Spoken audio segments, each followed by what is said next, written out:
إن الحمد لله نحمده ونصلي على رسوله الكريم أما بعد فأعوذ بالله من الشيطان الرجيم بسم الله الرحمن الرحيم لقد كان لكم في رسول الله أسوة حسنة القرآن وقال الله تعالى في مقام آخر بسم الله الرحمن الرحيم ختم الله على قلوبهم وعلى سمعهم وعلى أبصارهم غشاوة ولهم عذاب عظيم وقال النبي صلى الله عليه وسلم في الحديث المبارك قال إن الله لا ينظر إلى صواعقكم وأموالكم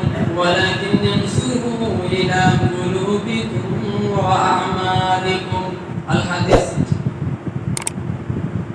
هاي هاي هاي রে মুসলমান high high high রে মুসলমান করলি রে বদনাম হাই হাই হাই রে মুসলমান ও তোর মুখে দাড়ি হাতে বিড়ি ও তোর মুখে দাড়ি হাতে বিড়ি গজাই দিবি টান হাই হাই হাই রে মুসলমান করলি রে বদনাম হাই হাই হাই রে মুসলমান দানের বেলায় ফকির সাজনি ও তুই গানের বেলায় টাকা দিলি শয়তানের দল ভারী করবি দিলি না আসার হায় হায় হায় রে মুসলমান হায় হায় হায় রে মুসলমান করলি রে বদনাম হায় হায় হায় রে মুসলমান নামাজ রোজা দিলি ছাড়ি মসজিদ আবার দুতলা করলি দিলি না আসান হায় হায় হায় রে মুসলমান করলি রে বদনাম হায় হায় হায় রে মুসলমান উপস্থিত আজকের জুমার মসজিদে সুযোগ্য মুসলিমবৃন্দ ওয়ার্দার মন্ত্রণালয়ে মা ও ভগ্নীগণ সর্বপ্রথম প্রশংসা সে আল্লাহ সুবহানাহু ওয়া তাআলার নিমিত্তে যে রব্বুল আলামিন আমাকে আপনাকে গুটি কয়েক মানুষের মধ্যে থেকে আমাকে আপনাকে বেছে নিয়ে এরকম একটা সংক্ষিপ্ত মজলিসে উপস্থিত হওয়ার তৌফিক দান করেছেন সে রব্বুল আলামিনের সংক্ষিপ্ত প্রশংসা করে বলি আলহামদুলিল্লাহ। অতঃপর দরুদ সালাম বর্ষিত হোক সেই নবী ইনসানের উপরে যে নবীর অক্লান্ত পরিশ্রমে প্রচেষ্টায় আজ আমরা দিন ইসলামকে আমাদের কাছে বিদ্যমান পেয়েছি সেই নবীর উপরে দরুদ সালাম বর্ষিত হোক আমরা সকলে বলি আল্লাহুম্মা সাল্লি আলাইহি আল্লাহুম্মা বারিক আলাইহি আল্লাহুম্মা আমিন। সম্মানীয় উপস্থিতি আল ইয়াউমুল জুমআ আজকের যে দিন সেটি হলো জুমার দিন। আজকের জুমার দিনের সংক্ষিপ্ত আলোচনা জনাবে মুহাম্মদ রাসূলুল্লাহ সাল্লাল্লাহু আলাইহি ওয়াসাল্লামের আদর্শ সেই মুহাম্মদ সাল্লাল্লাহু আলাইহি ওয়াসাল্লামের আদর্শ থেকে আমি আপনি কি শিক্ষা পেয়েছি। জনাবে মুহাম্মদ রাসূলুল্লাহ সাল্লাল্লাহু আলাইহি ওয়াসাল্লাম তিনি দুনিয়া থেকে বিদায় নিয়েছেন তিনি আমার আপনার জন্য কি আদর্শ রেখে গিয়েছেন। সম্মানীয় উপস্থিতি যদি আমরা সেই নবীর আদর্শে হতে পারি তাহলে আমার আপনার জন্য কি উপকার রয়েছে। আর যদি সেই নবীর নামে আদর্শিত হওয়ার নামে আমরা সমাজের মধ্যে যে সমস্ত প্রচারিত নোংরামি বা খেলা দেখতে পাচ্ছি সেই খেলা খেলতে তার আমার আপনার জন্য কি পরিণতি রয়েছে লক্ষ্য করা যাক। জনাবে মুহাম্মদ রাসূলুল্লাহ সাল্লাল্লাহু আলাইহি ওয়াসাল্লামের আদর্শের ব্যাপারে লক্ষ্য করা যাক। জনাবে মুহাম্মদ রাসূলুল্লাহ সাল্লাল্লাহু আলাইহি ওয়াসাল্লাম তিনি ছিলেন একজন শিশুর জন্য আদর্শ। শুধু তাই না জনাবে মুহাম্মদ রাসূলুল্লাহ সাল্লাল্লাহু আলাইহি ওয়াসাল্লাম তিনি একজন যুবকের জন্য ছিলেন আদর্শ একজন যুবক। শুধু তাই নয় জনাবে মুহাম্মদ রাসূলুল্লাহ সাল্লাল্লাহু আলাইহি ওয়াসাল্লাম একজন স্ত্রীর কাছে তিনি ছিলেন আদর্শবান স্বামী। শুধু তাই নয় জনাবে মুহাম্মদ রাসূলুল্লাহ সাল্লাল্লাহু আলাইহি ওয়াসাল্লাম একজন সন্তানের কাছে ছিলেন আদর্শবান পিতা। জনাবে মুহাম্মদ রাসূলুল্লাহ সাল্লাল্লাহু আলাইহি ওয়াসাল্লাম যখনই সন্তানকে বিবাহ দিলেন নানা রূপে গঠিত হলেন যখন জনাবে মুহাম্মদ রাসূলুল্লাহ সাল্লাল্লাহু আলাইহি ওয়াসাল্লাম তার নাতির কাছে ছিলেন একজন আদর্শবান নানা। শুধু তাই নয় জনাবে মুহাম্মদ রাসূলুল্লাহ সাল্লাল্লাহু আলাইহি ওয়াসাল্লাম ছিলেন বর্তমানের যুগে সারা বিশ্বের জন্য উত্তম আদর্শ বলে সুবহানাল্লাহ। শুধু তাই নয়, এটা আমার তার মুখের কথা নয়। আল্লাহ সুবহানাহু ওয়া তাআলা পবিত্র কোরআন সূরাতুল আহজাব আয়াত নম্বর 21 সেখানে কি বলছেন? লাকাদ কানা লাকুম ফি রাসূলিল্লাহি উসওয়াতুন হাসানাহ। হে জাতি, তোমরা শুনে রেখে দাও, জনাবে মুহাম্মদ রাসূলুল্লাহ সাল্লাল্লাহু আলাইহি ওয়াসাল্লামের চরিত্রের মধ্যে লুকিয়ে আছে আমার আপনার আদর্শ, আমার আপনার চরিত্র, কেমন ভাবে আমরা আপনি জীবন যাপন করি। একজন স্ত্রীর কাছে স্বামী স্ত্রীর মিল নেই, তাহলে বুঝতে হবে যে আদর্শবান স্বামী রূপে আমি রূপান্তরিত হতে পারিনি। একজন সন্তান এবং পিতার মধ্যে মিল নেই, তাহলে বুঝতে হবে আমি আদর্শবান পিতা হতে পারিনি। একজন বাড়ির গার্জিয়ান হিসেবে নাতি নাতনির কাছে মিল নেই, তার মানে বুঝতে হবে যে আমি একটা আদর্শবান দাদা বা দাদু বা আদর্শবান নানা হতে পারিনি। সম্মানিত উপস্থিতি, জনাবে মুহাম্মদ রাসূলুল্লাহ সাল্লাল্লাহু আলাইহি ওয়াসাল্লামের ব্যাপারে বর্ণনা করতে গিয়ে হযরত আনাস রাদিয়াল্লাহু তাআলা আনহু ছিলেন মুহাম্মদ সাল্লাল্লাহু আলাইহি ওয়াসাল্লামের ছোট খাদেম। দীর্ঘ 10 বছর যাবত মুহাম্মদ সাল্লাল্লাহু আলাইহি ওয়াসাল্লামের প্রত্যেকটি কর্মে হযরত আনাস রাদিয়াল্লাহু তাআলা আনহু শরীক। হযরত আনাস রাদিয়াল্লাহু তাআলা আনহু দীর্ঘ 10 বছর নবীর খেদমতে করে হযরত আনাস রাদিয়াল্লাহু তাআলা আনহু তিনি বলছেন যে দীর্ঘ 10 বছরে আমি এমন কিছু করিনি, দীর্ঘ 10 বছরে আমি এমন কিছু বুঝতে পারিনি যে মুহাম্মদ সাল্লাল্লাহু আলাইহি ওয়াসাল্লাম আমার কোনো কর্মে কষ্ট পেয়েছে। সুবহানাল্লাহি ওয়া বিহামদিহি। হযরত আনাস রাদিয়াল্লাহু তাআলা আনহু তিনি বলছেন যে মুহাম্মদ আমার কোনো কর্মে এমন কোনো আঘাত পায় নাই যে আমার কোনো কষ্টে তিনি ভুল করেছেন। আমি যদি কোনো কাজ করে ফেলি, মুহাম্মদ আমাকে বলেছে আনাস তুমি ঠিক করেছো। আমি যদি কোনো কাজ ভুল করে না করে ফেলেছি, হযরত মুহাম্মদ সাল্লাল্লাহু আলাইহি ওয়াসাল্লাম আমাকে সান্ত্বনা দিয়ে বলেছে আনাস তুমি ঠিক করেছো। কখনো বলেন না যে আনাস তুমি কেন এই কাজটি করো নাই, কখনো এই কথা বলেন না যে আনাস তুমি কেন এই কাজটি করেছো। মুহাম্মদ সাল্লাল্লাহু আলাইহি ওয়াসাল্লাম ছিলেন এই চরিত্রের অধিকারী।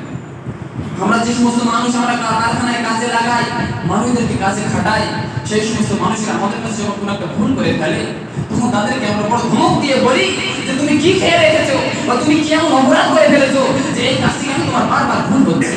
সম্মানিত উপস্থিতি, আমি আদর্শ মানার কথা হতে পারলাম। জনাবে মুহাম্মদ রাসূলুল্লাহ সাল্লাল্লাহু আলাইহি ওয়াসাল্লামের ব্যাপারে আনাস বলছেন যে আমি দীর্ঘ 10 বছর নবীর খিদমতে ছিলাম, আমার দ্বারা এমন কোনো কাজ নবী সাল্লাল্লাহু আলাইহি ওয়াসাল্লাম শব্দটুকু বাহির করেন নাই। কিন্তু আমার কারখানায় যে সমস্ত মানুষগুলো কাজ করে, যে সমস্ত কারিগররা কাজ করে, তারা আজকে আমার কারখানায় কাজ করছে, কালকে আমাকে ছেড়ে আরেকটা কারখানায় ঢুকছে। কেন ঢুকছে? বুঝতে হবে যে আমার চরিত্রের মধ্যে কোনো ঘাটতি রয়েছে, বুঝতে হবে যে আমি নিশ্চয়ই কোনো কষ্ট দিয়েছি, এই কষ্টের কারণে সে নষ্ট হয়েছে বলে আমাকে ত্যাগ করেছে। সম্মানীয় উপস্থিতি, শুধু কারখানার ব্যাপারে নয়, পৃথিবীর যতগুলো রীতিনীতি রয়েছে সমস্ত রীতিনীতির মধ্যে একটা আদর্শবান কাজ করবে, সেই জন্য নবীর আদর্শ। সেই আদর্শে যখনই আমি আপনি রূপান্তরিত হতে পারবো না, আমার আপনার পাশ থেকে আমি কেন আমার আপনার নিজের স্ত্রী সরে যেতে বাধ্য হবে, এটাই হলো চূড়ান্ত সিদ্ধান্ত। সম্মানীয় উপস্থিতি, মা আয়েশা রাদিয়াল্লাহু তাআলা আনহা তিনি বর্ণনা করছেন জনাবে মুহাম্মদ রাসূলুল্লাহ সাল্লাল্লাহু আলাইহি ওয়াসাল্লাম জীবন দশায় স্ত্রীদের সাথে এমন কোনো খারাপ আচরণ করেন নাই যে স্ত্রীরা তাকে বলে দিয়েছেন যে আমাকে ছেড়ে দেন। সুবহানাল্লাহি ওয়া বিহামদিহি। আর আমাদের সমাজের স্ত্রীরা এই কথাই বলেই থাকে যে আমি হয়ে তোমার সংসার করছি, অন্য কেউ হলে ছেড়ে চলে যেত, হায় আফসোস। তাহলে বুঝতে হবে যে আমার আপনার মধ্যে এখনো দুর্বলতা কাজ করছে, সেই দুর্বলতাকে যে ওটা নাম হলো নবীর আদর্শ, এটাই হলো নবীর সুন্নাত। শুধু তাই না, সম্মানীয় উপস্থিতি, জনাবে মুহাম্মদ রাসূলুল্লাহ সাল্লাল্লাহু আলাইহি ওয়াসাল্লাম তিনি বলছেন যে যখন কোন ব্যক্তি নবীর কাছে আসবে, নবী সাল্লাল্লাহু আলাইহি ওয়াসাল্লাম সেই ব্যক্তিদের সাথে এমন মাধুর্যতার সাথে কথা বলতেন, এমন ভালোবেসে কথা বলতেন, তারা সঙ্গে সঙ্গে পক্ষান্তরে ঘুরে এসে বলতেন, হে মুহাম্মদ, তোমার চরিত্রে আমি এত খুশি হয়েছি, আজ আমি ঘোষণা করে দিয়েছি লা ইলাহা ইল্লাল্লাহ ওয়া আন্না মুহাম্মাদান আবদুহু ওয়া রাসূলুহু। সুবহানাল্লাহি ওয়া বিহামদিহি। আর আমার আপনার চরিত্র দেখে রাস্তাতে যে সমস্ত মানুষগুলো যায়, তারা বলে যে আমরা হিন্দু হয়েছি, ভালো হয়েছি, মুসলিম হয়নি মানে কলঙ্কিত করিনি। হিন্দু ভাইয়ের কথা বলে যে আমরা হিন্দু হয়ে ভালো হয়েছি, কোরআনের নামে অপবাদই নাই। হিন্দু ভাইয়ের কথা বলে যে আমরা মুসলিম হয়ে বড় ভুল করেছে, ওরা যে মুসলিম হয়ে কোরআনের সম্মান করতে শিখে নাই, মুসলিম হয়ে হাদিসের সম্মান করতে শিখে নাই, মুসলিম হয়ে আল্লাহ সুবহানাহু ওয়া তাআলার বিধানকে তারা অস্বীকার করে। কিসের মুসলিম?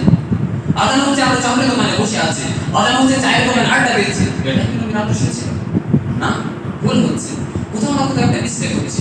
সেই ভুলের কারণে, সেই মিস্টেকের কারণে আজানের সময় আমরা চায়ের দোকানে বসে থাকি। কোথাও না কোথাও মিস্টেক হচ্ছে যে সেই ভুলের কারণে আমরা চকলেট দোকানে বসে আছি। কোথাও না কোথাও মিস্টেক হচ্ছে যে আজানের সময়, নামাজের সময় অন্য কোথাও আড্ডা দিয়ে টাইম পাস করছি। মসজিদে আসার সৌভাগ্য আমার আপনার জুটে না, এটা নবীর আদর্শ নয়। সম্মানীয় উপস্থিতি, এটা নবীর আদর্শ নয়। শুধু তাই নয়, জনাবে মুহাম্মদ রাসূলুল্লাহ সাল্লাল্লাহু আলাইহি ওয়াসাল্লামের একটি আদর্শের কথা আমি আপনাকে বলতে চাই, স্মরণ করিয়ে দিতে চাই সে আরবে আইয়ামে জাহেলিয়ার যুগের কথা। জনাবে মুহাম্মদ রাসূলুল্লাহ সাল্লাল্লাহু আলাইহি ওয়াসাল্লাম তৎকালীন যুগে সাহাবাদেরকে নিয়ে মসজিদে বসে আছে। মসজিদের চাতালে সাহাবাদেরকে নিয়ে দাঁড় দিচ্ছেন। এমন পরিস্থিতিতে মক্কার বেদুইন একজন মুশরিক অমুসলিম বিহাতি আসে মসজিদে প্রবেশ করলেন। মসজিদের সাইডে গিয়ে পেশাব করতে শুরু করে দিলেন। তখন সাহাবাগণ রাগান্বিত হয়ে বললেন, তাকে বাধা প্রদান করার চেষ্টা করলেন। মুহাম্মদ সাল্লাল্লাহু আলাইহি ওয়াসাল্লাম বললেন যে না, তাকে বাধা প্রদান করুন, সে পেশাব করতে দাও। যখন পেশাব সম্পূর্ণ করা হয়ে গেল, তখন আল্লাহ নবী সাল্লাল্লাহু আলাইহি ওয়াসাল্লাম একজন অনুমতি দিলেন, তোমাদের মধ্যে কে আছে কেউ একজন যাও একটা বালতি ভর্তি করে পানি নিয়ে আসো এবং সেই পানিটা তার উপরে ছিটিয়ে দাও, পানিটা তার উপরে ছড়িয়ে দাও, অবশ্যই সেটা পবিত্র হয়ে যাবে। জনাবে মুহাম্মদ রাসূলুল্লাহ সাল্লাল্লাহু আলাইহি ওয়াসাল্লাম এমনটি আচরণ করলেন।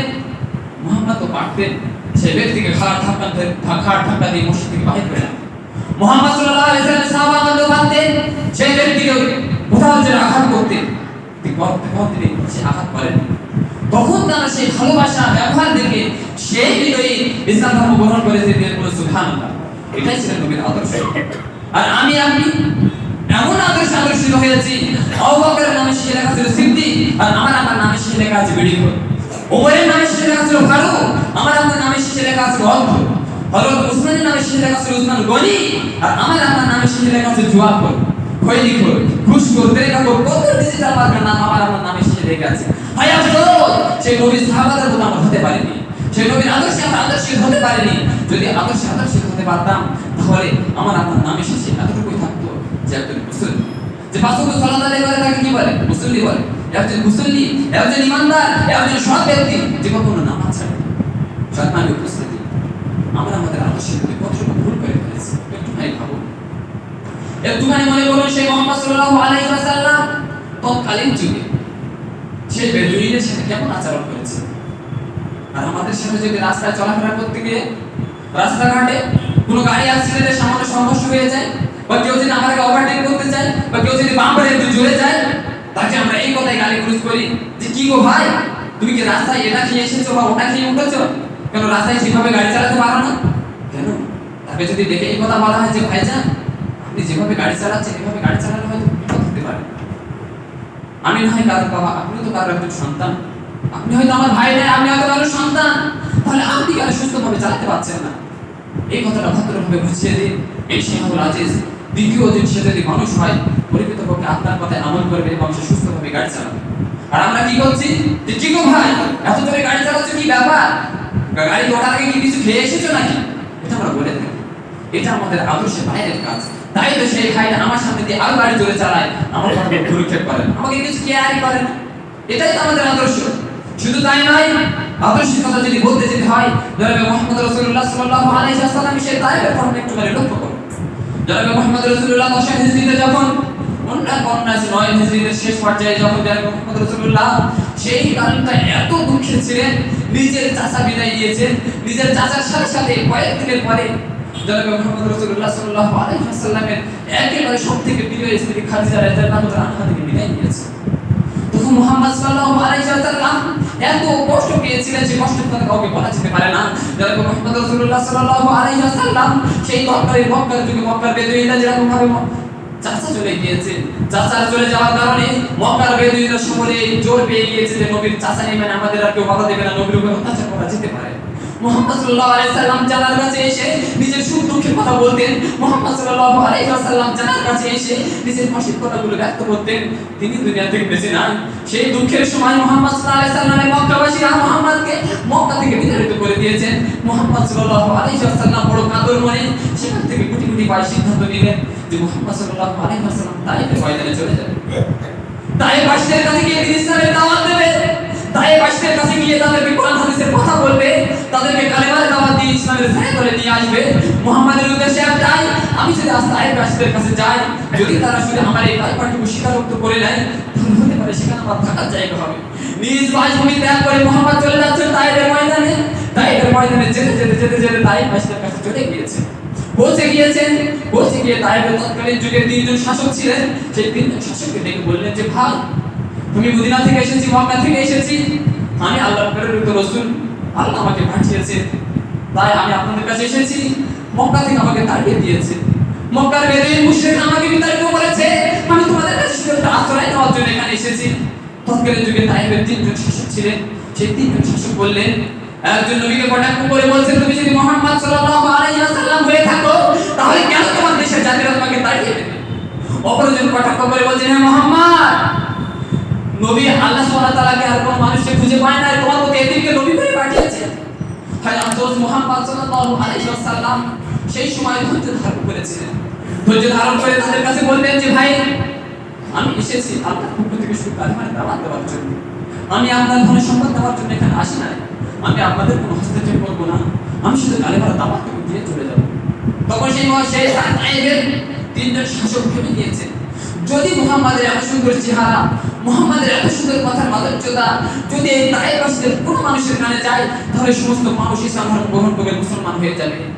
তাই মুহাম্মাদকে তাই ইসলামের দাওয়াত দেওয়া যাবে না, মুহাম্মাদকে কালিমার দাওয়াত দিতে দেওয়া যাবে না, মুহাম্মাদকে এক্ষুনি বাহির করে দিতে হবে। সেই তিনজন শাসক বললেন, মুহাম্মদ, তুমি এখনই তায়েফ থেকে বিদায় হও, তায়েফ ছেড়ে দাও। যদি তুমি তায়েফ না ছাড়ো তাহলে তোমার উপরে আমরা অন্য একটা হস্তক্ষেপ করব। তখন মুহাম্মদ সাল্লাল্লাহু আলাইহি ওয়াসাল্লাম বললেন, ঠিক আছে, আমি চলে যাচ্ছি। শেষবার একটিবার বলছি, আপনার ইসলামের ছায়াতলে চলে আসুন, আপনাদের জন্য রয়েছে সুখবর।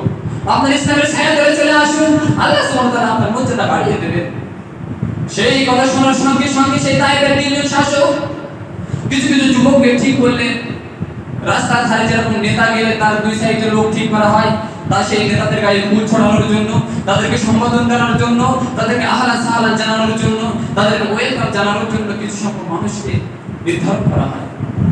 তৎকালীন যুগে সেই তায়েফের ময়দানে জনাবে মুহাম্মদ রাসূলুল্লাহ সাল্লাল্লাহু আলাইহি ওয়াসাল্লামকে রাস্তায় হাঁটতে বললেন।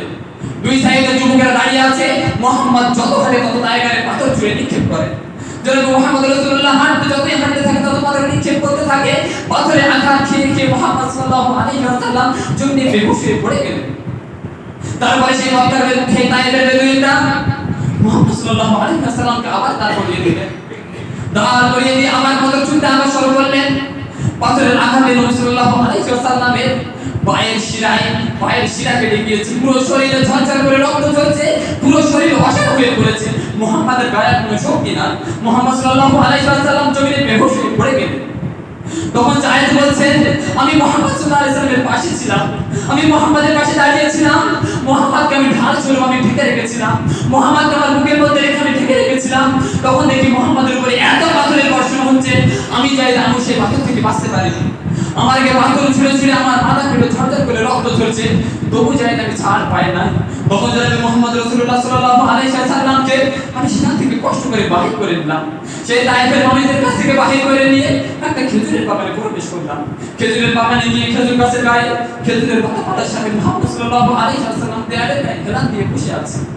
তখন আল্লাহর কাছে হাওয়া হাওয়া করে কাঁদছে আর মুহাম্মদ হাত তুলে বলছে, আল্লাহ, আপনি আমাকে এমন কোন জাতির কাছে পাঠিয়েছেন, আজ আমি অসহায়তার বর্ণনা করছি। আল্লাহ, আপনি কোন জাতির কাছে আমাকে পাঠিয়েছিলেন যে জাতিটা আমাকে মূল্যায়ন করতে পারেনি?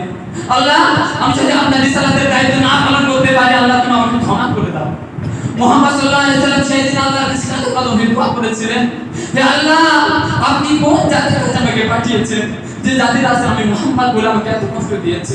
তারা কোরআনকে বুঝতে পারেনি, তারা আমি মুহাম্মদ আমাকে চিনতে শিখেনি। আল্লাহ, তুমি তাদেরকে ক্ষমা করে দাও, বলুন সুবহানাল্লাহ। এটাই ছিল মুহাম্মদ সাল্লাল্লাহু আলাইহি ওয়াসাল্লামের আদর্শ। শুধু তাই নয়, মুহাম্মদ মা আয়েশা রাদিয়াল্লাহু তাআলা আনহা তিনি বলছেন, মুহাম্মদ সাল্লাল্লাহু আলাইহি ওয়াসাল্লামকে আমি জিজ্ঞাসা করলাম, ইয়া রাসূলুল্লাহ, ইয়া হাবিবাল্লাহ, আপনি বলুন আপনার জীবনে উহুদের যুদ্ধের পরে সবথেকে মর্মান্তিক ঘটনা কোনটি? তখন মুহাম্মদ সাল্লাল্লাহু আলাইহি ওয়াসাল্লাম হঠাৎ করে কেঁদে ফেললেন, কাঁদতে হয়ে বলছেন, আয়েশা, আমি বুঝতে পারিনি যে তায়েফবাসীদের কাছে গিয়ে এত কষ্ট পাবো। যেহেতু মুহাম্মদ রাসূলুল্লাহ সাল্লাল্লাহু আলাইহি ওয়াসাল্লাম বলছেন যে আমি যখন তায়েফ মানুষের কাছে কষ্ট পেয়ে বেহুশ হয়ে রাস্তায় পড়ে গিয়েছি, আমি চোখ দুটো দিয়ে বিড়বিড় করে এতটুকু দেখতে পেয়েছি যে আমার মাথার উপরে কেউ যেন সামনে করে বসে আছে, তিনি হলেন মেঘ। সেই মেঘটি বসে আছে, মেঘের উপরে যখন ইব্রাহিম আলাইহিস সালাম আমাকে বলছেন, হে মুহাম্মদ সাল্লাল্লাহু আলাইহি ওয়াসাল্লাম, পাহাড়ের উপরে যে ফেরেশতা করেছিল সমস্ত ফেরেশতাকে আমি আপনার কাছে পাঠিয়েছি। হে মুহাম্মদ, জিবরাইল আলাইহিস সালাম পাহাড় থেকে হাত দিয়েছেন, হে মুহাম্মদ সাল্লাল্লাহু আলাইহি ওয়াসাল্লাম, আমি আপনার কাছে সমস্ত ফেরেশতাকে পাঠিয়ে দিয়েছি। আপনার একটাই বিষয়, আপনি যদি একটিবারের জন্য অনুমতি দেন, এই সারা তায়েফবাসীকে দুই পাহাড়ের মাঝখানে পিষে ধ্বংস করে দেবেন। মুহাম্মদ সাল্লাল্লাহু আলাইহি ওয়াসাল্লাম সেই দিন ধৈর্য ধারণ করেছিলেন, সেই দিন ধৈর্য ধারণ করেছিলেন, সেই দিন বলেছিলেন যে না, আমি আল্লাহর কাছে এতটুকু দোয়া করব, রব্বুল আলামিন, তুমি এই জাতিকে হেদায়েত দাও এবং এই জাতির মধ্যে এমন কোন সন্তানকে জন্ম দাও যে সন্তান আগামীকাল কালিমার পতাকা নিয়ে দৌড়াতে থাকবে, বলুন সুবহানাল্লাহ। এটাই ছিল মুহাম্মাদের আদর্শ। সম্মানিত উপস্থিতি, মুহাম্মাদের আদর্শ আমরা বাস্তবায়ন করতে পারিনি। মুহাম্মাদের আদর্শ আমরা আপনার নিজের জীবনে আমরা বাস্তবায়ন করতে পারিনি। তাই সাংসারিক মধ্যে মিল নেই, স্বামী স্ত্রীর মধ্যে মিল নেই, সন্তান পিতার মধ্যে মিল নেই, শাশুড়ি বৌমার মধ্যে মিল নেই। কেন নেই? নবীর আদর্শে আমরা উপকৃত হতে পারি।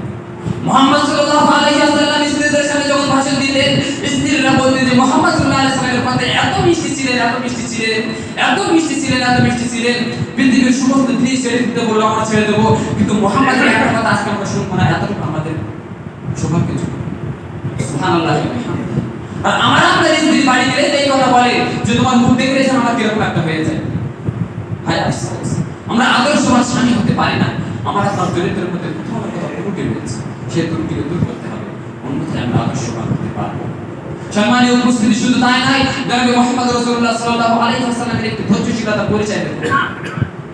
তায়েফবাসীরা নবীকে কষ্ট দিয়েছে, গায়ে রক্ত ঝরিয়েছে, ঝরঝর নয়নে নবী বেহুশ হয়ে মাটিতে পড়ে গিয়েছে, তারপরেও তারা দাঁড় করিয়ে দিয়েছে, নবী হাঁটতে শুরু করেছে, তারা আবার পাথর ছুঁড়েছে, মুহাম্মদ সাল্লাল্লাহু আলাইহি ওয়াসাল্লামের গায়ে নির্মম অত্যাচার হয়েছে। মুহাম্মদ সাল্লাল্লাহু আলাইহি ওয়াসাল্লাম তারপর আল্লাহর কাছে হাত তুলে বলছেন, আল্লাহ, যে জাতির কাছে তুমি আমাকে পাঠিয়েছিলে সে হয়তো তোমার দায়িত্ব আমি পালন করতে পারিনি, তোমাকে ক্ষমা করো। মুহাম্মদ আল্লাহর কাছে কত কথা বলছে, আল্লাহ, আপনি আমাকে রিসালাতের দায়িত্ব দিয়েছেন, আমি একজন নগণ্য, আমি দায়িত্বের যোগ্য না, তারপরও আপনি আমাকে দিয়েছেন, কিন্তু সেই দায়িত্ব হয়তো আমি সম্পূর্ণভাবে পালন করতে পারি না। রক্ত ঝরিয়ে, মার খেয়ে, কষ্ট পেয়ে, বেহুশ হয়ে জমিনে পড়ে গিয়ে তারপরেও আল্লাহর কাছে দোয়া করছে, আল্লাহ, সেই জাতিকে তুমি হেদায়েত দাও। আর আমরা করি কি? যে আমার 10 টাকা মেরে খেয়েছে, আগামীকাল আমরা এই কথাই বলে থাকি যে ভাই তুমি আমার আজকে 10 টাকা মেরেছো, মারো, আগামীকাল আল্লাহ তোমার কোন দিক থেকে টাকা বাইর করে নেবে কেউ জানে। আমরা এটা বলে থাকি কেন? সেই ক্ষেত্রে আমি তাকে এই কথা বলতে পারি যে ভাই আপনি আমার কাছ থেকে 10 টাকা মেরে খেয়েছেন, দ্বিতীয় কারো কাছ থেকে মেরে খাবেন না, কারণ এটা অন্যায়, এটা অপরাধ, এটা নবীর আদর্শের মধ্যে পড়ে না। আচরণ করার স্বভাব আমার আপনার জন্য। তাহলে ভাবুন ব্যর্থ কোথায় আমি, তাহলে আপনি ভাবুন ব্যর্থ কোথায় আমি আপনি। আমরা সকলে গর্ব করি যে আমরা আহলুল হাদিস। ইমাম সাহেব এখানে বুকে হাত বাঁধে, জোরে আমিন বলে, পায়ের সাথে পা লাগাতে পারে, ডান্ডার উপরে কাপড় পরতে পারে, চেরা পাঞ্জাবি পরতে পারে, গোল টুপি পরতে পারে। আমরা আহলুল হাদিস। ওয়াল মাগদুবি আলাইহিম ওয়াল যাল্লিন যখন বলে আমরা উচ্চ স্বরে বলে দেব আমিন। আমরা আহলুল হাদিস। আমিন। আহলুল হাদিস শব্দের অর্থ হলো আহলুল হাদিস তারাই যারা পরিপূর্ণ কোরআন এবং হাদিসের অনুসারী। আমরা তো সেই আহলুল হাদিস করে জন্মগ্রহণ করেছি। আমরা তো সেই আহলুল হাদিস নামে আখ্যায়িত যে আমার বাপ দাদা আহলুল হাদিস ছিল, আমার দাদা আহলুল হাদিস ছিল, আমার 14 গোষ্ঠী আহলুল হাদিস, তাই আমি আহলুল হাদিস। নামাজ কাকে বলে আমরা জানি না, দৈনিক কয়েকটা নামাজ ফরজ তাও আমরা জানি না, কোথায় কখন হাত বাঁধতে হয়, কখন আমিন বলতে হয়, পরে কাতে দুটো সূরা ফাতিহা পড়তে হয়, পরে কাতে চুপ করে থাকতে হয়, নামাজের নিয়মগুলো আমরা জানি না। এটাই কি না? বড় ভুল হচ্ছে, কোথাও না কোথাও ত্রুটি হচ্ছে। ত্রুটিকে আমাকে আপনাকে আগেই ছড়াতে হবে, তারপরে ভুলকে সংশোধন করে তারপরে সেই জায়গাটা সঠিক জিনিস নিয়ে আসতে হবে, অন্যথায় আমরা সঠিক পাবো। মনে করো মুহাম্মদ সাল্লাল্লাহু আলাইহি ওয়াসাল্লাম আমার আপনাদের জন্য কেমন আদর্শ, কেমন আইডিয়া, কেমন নমুনা, আমি এতক্ষণ যা বক্তব্য দিয়েছি আপনাদেরকে বোঝাতে পারি। এবার বোঝাচ্ছি। সম্মানীয় উপস্থিতি, লক্ষ্য করুন, যারা আমরা কারখানায় কাজ করি তাহলে সকলে আমরা বুঝতে পারবো যে কোম্পানি থেকে আমরা মাল নিয়ে আসি বা কাম নিয়ে আসি, তো সেই কামে সাথে সাথে একটা করে স্যাম্পল দেয়। স্যাম্পল দেয় কি দেয় না? স্যাম্পল দিয়ে দেবে যে এই কামটা এই স্যাম্পল অনুযায়ী এই মালগুলো তৈরি করে, তাই তো? যদি সেই স্যাম্পলে মনে করেন মোট 4টে পকেট আছে, সামনে 4টে পকেট আছে, আপনি যদি একটু চালাকি করে সামনে দুটো আর পেছনে দুটো লাগিয়ে দেন, সে মালটা কি চলবে? কখনো চলবে না। যদি তাও না হয়, আপনি যদি মনে করেন যে 4টে আছে তো 5টা বাড়িয়ে দিলে ক্ষতি, ভালোই তো দেখাচ্ছে, আপনি যদি 5টা করে দেন তাহলে চলবে? চলবে না। তাহলে দুনিয়ার ক্ষেত্রে, দুনিয়াবী জীবনে, সামাজিক জীবনে, অর্থনৈতিক জীবনে আমরা এতটুকু বুঝতে পেরেছি যে একটা মালে যদি 4টে পকেট থাকে, সেই স্যাম্পল অনুযায়ী আমাকে 4টে পকেটই লাগাতে হবে, যেখানে লাগানো আছে সেই জায়গায় লাগাতে হবে, কোথাও লুপ পড়লে চলবে না, লবের চাপে থাকা চাপে দিতে হবে, লবে থাকা লবে দিতে হবে, সাইডে পড়লে হবে না। সকলেই আমরা জানি। যদি সামান্য কিছু ত্রুটি হয়ে যায়, সেই মালটা কলকাতা থেকে আবার অর্ডার আসে, আমাকে সেই অর্ডার সেরা সেখানে পাঠাতে হয়, এটাই তো কাজের নিয়ম। আর যদি সেই মালটা সঠিক হয় তাহলে চলে গেল। কিন্তু ঠিক অনুরূপভাবে জনাব মুহাম্মদ রাসূলুল্লাহ সাল্লাল্লাহু আলাইহি ওয়াসাল্লাম আমার আপনার জন্য উত্তম আদর্শ, আল্লাহ সুবহানাহু ওয়া তাআলা নবীকে পাঠিয়েছেন, সেই আদর্শ হওয়ার জন্য আমাকে আল্লাহ সুবহানাহু ওয়া তাআলা আমাকে আপনাকে পাঠিয়েছে সেই নবীর আদর্শিত হওয়ার জন্য। নবী বলেছেন পাঁচ ওয়াক্ত সালাত আপনি যদি মনে করেন যে আমি তো বেশ ভালোই নামাজ পড়ি, 6 ওয়াক্ত পড়ব, আপনি চলবে? নবী সাল্লাল্লাহু আলাইহি সাল্লামের উপরে পাঁচ ওয়াক্ত সালাত ফরজ ছিল, সারা বিশ্বের মানুষের জন্য পাঁচ ওয়াক্ত সালাত ফরজ। আপনি যদি বলেন 4 ওয়াক্ত পড়লে ক্ষতি, তাকে চলবে? চলবে না। রমজান মাসে রোজাকে ফরজ করা হয়েছে, আপনি যদি বলেন যে রমজান মাসে থাকবো, তার পরের মাসে থাকবো, 2 মাসই আমার জন্য ফরজ, এটা কি চলবে? না। এটাই হলো চূড়ান্ত সিদ্ধান্ত, যে এটাই আপনার ভুল সিদ্ধান্ত। সম্মানীয় উপস্থিতি, নবীর আদর্শ ওটা নয়। যেরকম আপনি একটা গ্রাম বা একটা স্যাম্পল বানানোর জন্য প্রত্যেকটা জিনিস যেখানে যেটা প্রয়োজন সেখানে সেটা লাগিয়েছে, ঠিক অনুরূপ ভাবে জনাবে মুহাম্মদ রাসূলুল্লাহ সাল্লাল্লাহু আলাইহি ওয়াসাল্লাম যে বিধান দিয়ে গিয়েছে, সেই বিধানে যেখানে যতটাই প্রয়োজন সেখানে ততটাই লাগাতে হবে। যেখানে মুহাম্মদ চুপ করেছেন সেখানে আমাকে আপনাকে চুপ থাকতে হবে। যেখানে মুহাম্মদ সুবহানাল্লাহ বলেছেন সেখানে আমাকে আপনাকে সুবহানাল্লাহ বলতে হবে। শুধু তাই নয়, মুহাম্মদ সাল্লাল্লাহু আলাইহি ওয়াসাল্লাম আনুগত্য বলতে গিয়ে হযরত ওমর ফারুক রাদিয়াল্লাহু তাআলা আনহু এমন অবস্থায় রাস্তা দিয়ে চলছেন, অনেক জনগোষ্ঠীর সাথে রাস্তা দিয়ে চলছেন, হাঁটতে হঠাৎ করে রাস্তার সাইডে গিয়ে হযরত ওমর ফারুক রাদিয়াল্লাহু তাআলা আনহু বসে পড়লেন। কিছু সংখ্যক মানুষ চলে গেলেন, চলে গিয়ে সামনে গিয়ে একজন প্রশ্ন করছেন, হে ওমর, আমিরুল মুমিনিন, আপনি কেন এই রাস্তার সাইডে বসে পড়লেন? আপনি একজন খলিফা, আপনি কেন রাস্তার ধারে এইভাবে বসে পড়লেন? দেখতে না কত খারাপ লাগছে? তখন হযরত ওমর ফারুক রাদিয়াল্লাহু তাআলা আনহু তিনি বলছেন যে আমি মুহাম্মদ, আমার জন্মের পরে মুহাম্মদ সাল্লাল্লাহু আলাইহি ওয়াসাল্লামের, আমি ইসলাম ধর্ম গ্রহণ করার পরে মুহাম্মদ সাল্লাল্লাহু আলাইহি ওয়াসাল্লামের এমন কোনো কাজ করিনি যে মুহাম্মদের বিরুদ্ধে সেই কাজটি গিয়েছে। আমি এমন অবস্থায় মুহাম্মদ সাল্লাল্লাহু আলাইহি ওয়াসাল্লামের সাথে ছিলাম, যখন দেখছিলাম মুহাম্মদ সাল্লাল্লাহু আলাইহি ওয়াসাল্লাম, আমি রাস্তা দিয়ে হাঁটছিলাম, হাঁটতে মুহাম্মদ সাল্লাল্লাহু আলাইহি ওয়াসাল্লাম এখানে যেন পেশাব করার মতো হয়ে বসেছিলেন। তাই আজকে আমাকে মনে পড়লো এই জায়গা থেকে, তাই আমি মুহাম্মদের আনুগত্য অনুসরণ করতে গিয়ে আমি এখানে বসেছি। বলুন সুবহানাল্লাহ। হযরত ওমর ফারুক কোনো কাজ নেই, রাস্তার ধারে মুহাম্মদকে বসে দেখেছে, তাই তিনি বসেছিলেন।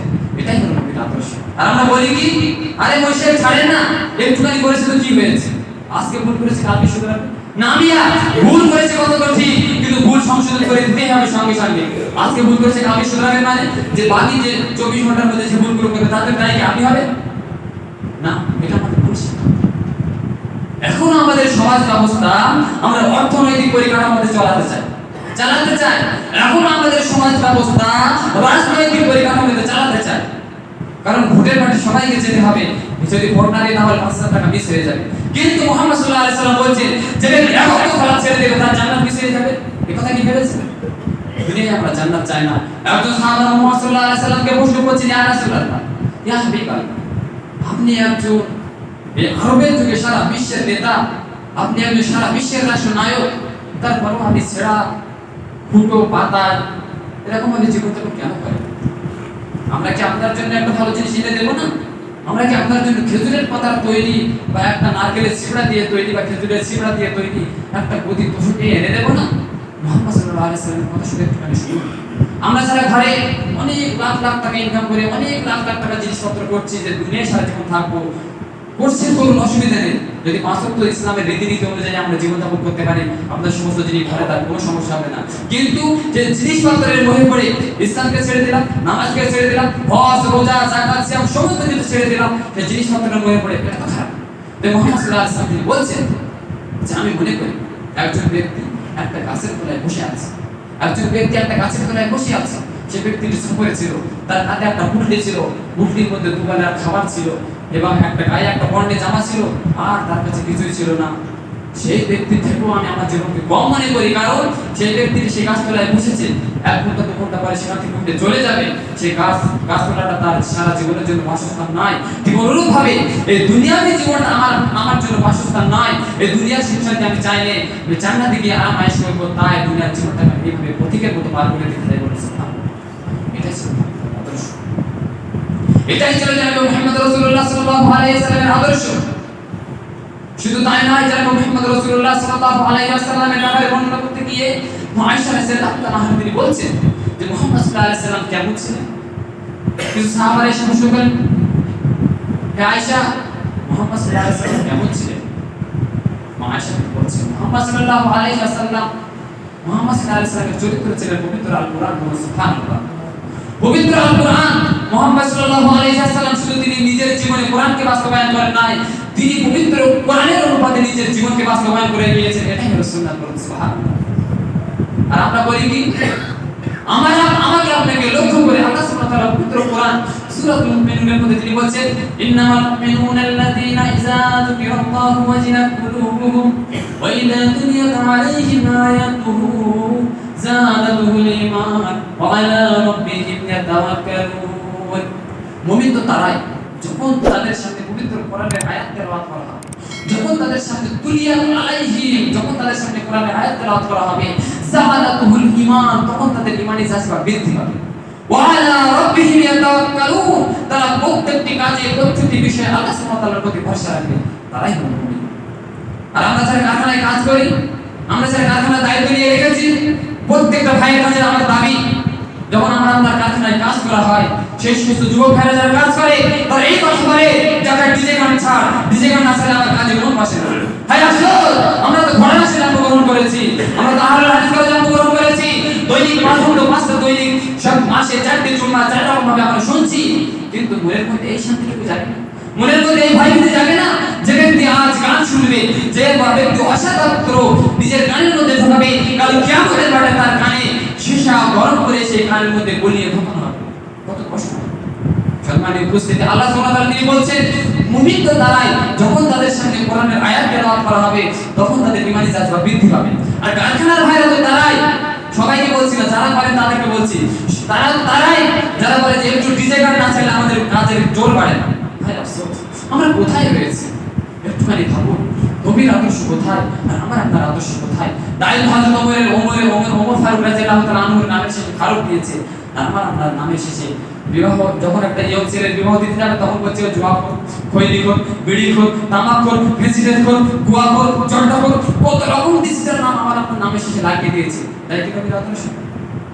হায় আফসোস, বড় কষ্ট হয় যখন এই জাতির সামনে দাঁড়িয়ে দুটি কথা বলি, তখন মনে হয় যে না, আমি নিজেকে ধন্য মনে করছি, কিন্তু পক্ষান্তরে যদি দেখি সেই কথার উল্টো কাজ হচ্ছে, তখন নিজেকে মনে হয় যে আমি এতই ছোট, পবিত্র কোরআন কি এতই ছোট, আল্লাহ সুবহানাহু ওয়া তাআলার বাণী কি এতই ছোট, মুহাম্মদ সাল্লাল্লাহু আলাইহি ওয়াসাল্লামের দেওয়া বিধান কি এতই ছোট, যে মানুষ মানতে পারে না।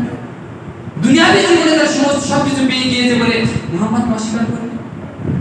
তাই আল্লাহ সুবহানাহু ওয়া তাআলা মুহাম্মদকে, যখন মুহাম্মদ সাল্লাল্লাহু আলাইহি ওয়াসাল্লাম একদিন এক স্ত্রীর কাছে গিয়ে নাবিজ বা মধু খেয়ে এসেছে, সেই স্ত্রীদের সাথে গিয়েছে, তো কিছু সংখ্যক স্ত্রী সকলে যুক্তি করেছে যে আজকে যদি মুহাম্মদ ওখান থেকে বাইরে হয়, আমরা সকলেই বলে যে মুহাম্মদ আপনি মদ পান করেছেন, আপনার মুখে থেকে মদের গন্ধ আসছে, নাউযুবিল্লাহ। যখন এই কথা শুনলেন, মুহাম্মদ বাইরে হলেন, সমস্ত স্ত্রী একজোট হলেন, মুহাম্মাদের সামনে গিয়ে বলছেন, মুহাম্মদ সাল্লাল্লাহু আলাইহি ওয়াসাল্লাম আপনি মদ পান করেছেন, আপনার মুখ থেকে যেন কিরকম একটা মদের গন্ধ বাইরে হচ্ছে।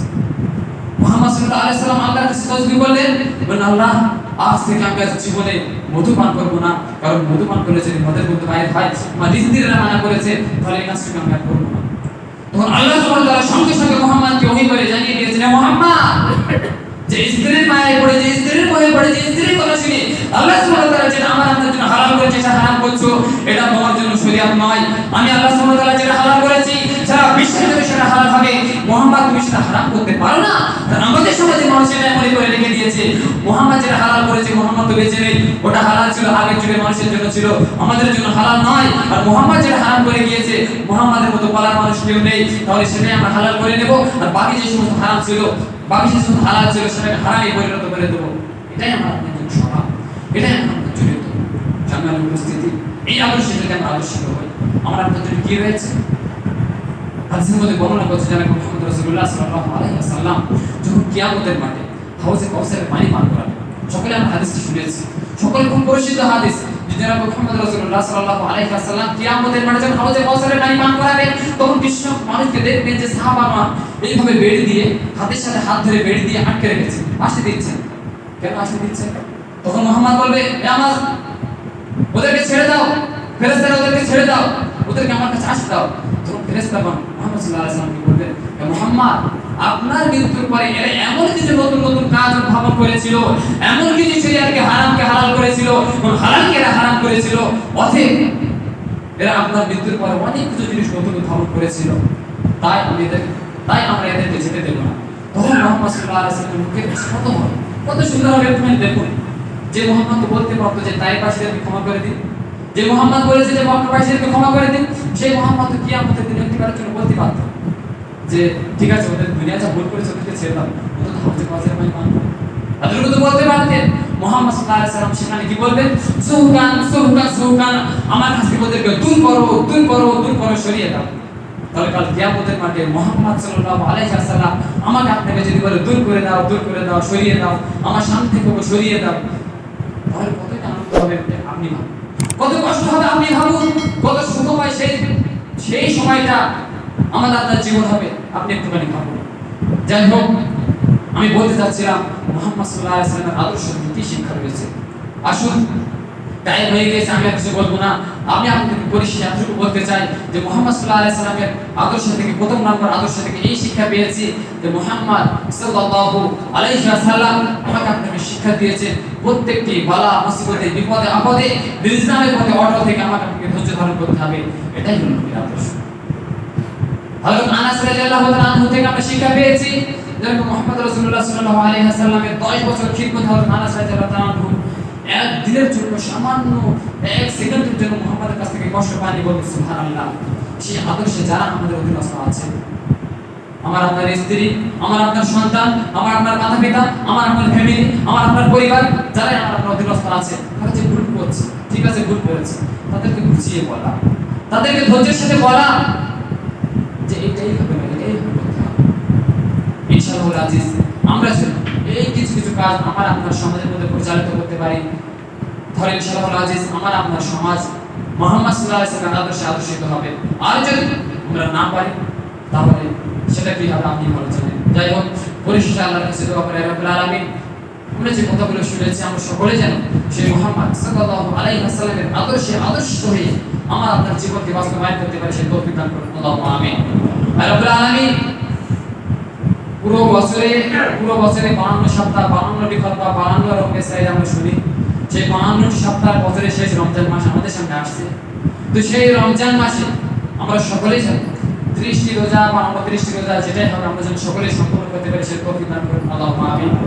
রব্বুল আলামিন, আমরা যারা অসুস্থ আছি ভাবছি যে রমজানের সিয়াম রাখতে পারবো কি পারবো না, আমরা যেন এই মনের দুর্বলতাটাকে কাটিয়ে ইনশাআল্লাহ যে সিয়াম রাখবো সেই মনোশক্তি তুমি আমাদেরকে বাড়িয়ে দাও, সেই তৌফিক দান করুন আল্লাহুম্মা আমিন। রব্বুল আলামিন, যারা আমরা এখন নবীর আদর্শে আদর্শিত হতে পারি না, আল্লাহ তুমি আমাদেরকে সেই নবীর আদর্শে আদর্শিত হওয়ার তৌফিক দান করো আল্লাহুম্মা আমিন। রব্বুল আলামিন, আমরা যারা পাঁচ ওয়াক্ত সালাত মসজিদে এসে আদায় করতে পারি না, আমরা সকলেই যারা পাঁচ ওয়াক্ত সালাত মসজিদে এসে আদায় করতে পারি, সেই তৌফিক দান করো আল্লাহুম্মা আমিন। রব্বুল আলামিন, আমরা দিন ইসলামকে বুঝতে পেরেছি, জানার পরেও বোঝার পরেও নিজের মতো করে খেয়াল খুশির মতো করে চলেছে, আল্লাহ আজকে পত্রিকার প্রয়োজনে ভুলটি করবো না, আল্লাহ তুমি আমাদের ক্ষমা করে দাও আল্লাহুম্মা আমিন। রব্বুল আলামিন, আমরা না জেনে অনেক ভুল করেছি, জানার পরেও অনেক বড় পাপ করে ফেলেছি, আল্লাহ সেই পাপ থেকে তুমি আমাদেরকে বাঁচিয়ে নাও আল্লাহুম্মা আমিন। রব্বুল আলামিন, আমরা যতদিন দুনিয়ায় বেঁচে থাকবো ততদিন যেন পরিপূর্ণ মুমিন মুসলমান হয়ে দুনিয়া থেকে বিদায় নিতে পারি, সে তৌফিক দান করে আল্লাহুম্মা আমিন। রব্বুল আলামিন, সর্বশেষ তোমার কাছে শেষ মোনাজাত, আল্লাহ আমার উপরে যত বড় মুসিবত আসুক না কেন, এই দিন ইসলামের পরে টিকে থেকে এই দুনিয়া থেকে যেন বিদায় নিতে পারি, ইসলামের উপরে টিকে থেকে সেই তৌফিক তুমি আমাকে দান করো আল্লাহুম্মা আমিন। রব্বুল আলামিন, যতগুলো মানুষ আমরা যে সমস্ত কথাগুলো শুনেছি, আল্লাহ আমরা সকলেই জানি সেই আদর্শে আদর্শিত হয়ে আমার আপনার জীবন বাস্তবায়ন করতে পারি, সেই তৌফিক দান করুন আল্লাহুম্মা আমিন। ওয়া আখিরু দাওয়ানা আলহামদুলিল্লাহি রাব্বিল আলামিন। اللهم صل على محمد وعلى ال محمد كما صليت على ابراهيم وعلى ال ابراهيم انك حميد مجيد.